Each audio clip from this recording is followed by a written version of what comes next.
Jom kita ikut Husin. Amboi Husin, laju. Sabarlah kejap. Aku baru perasan macam ni. Ada, oh tu. Okay, Masa faham. aku lembab Oh patutlah ada benda ni. Benda ni lembab. Jahat. Sabar. Besar nak mampus kipas dia. Kipas. Oh, patutlah. Ni ada kipas Tolong. Susah lah weh kalau ada kipas. Sikit-sikit dah lah. Susah lah kalau ada kipas. Patutlah tadi tu aku lembab. Kenapa? Sebab ada kipas. Oh, Husin pun mati. Aku ingat Husin dah lepas. Husin. Okey, aku boleh. Aku nampak baju boleh.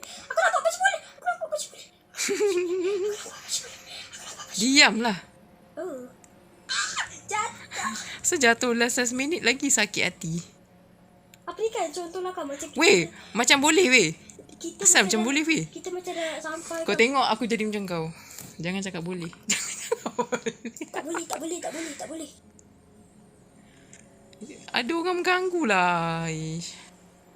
Janganlah lupa-lupa. Aku tak boleh. Kena macam cepat.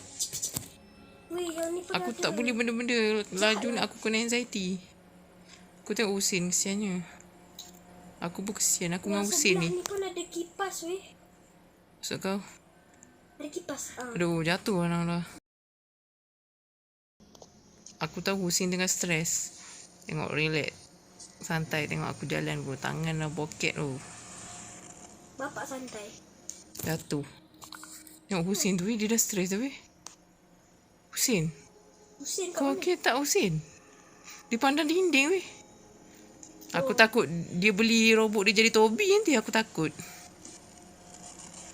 Muka-muka tengah stres. Aku menari sekejap di sini.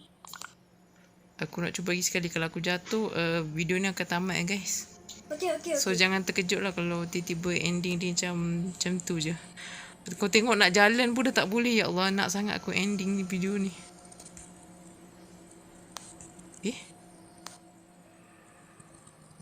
Okey, tak apa, kena tenang. Maksudnya game ni tak nak video kau ending. Bukan, video ni nak aku ending. Tengok lah aku dah jatuh. Weh, ada Husin nak ke situ? Tak.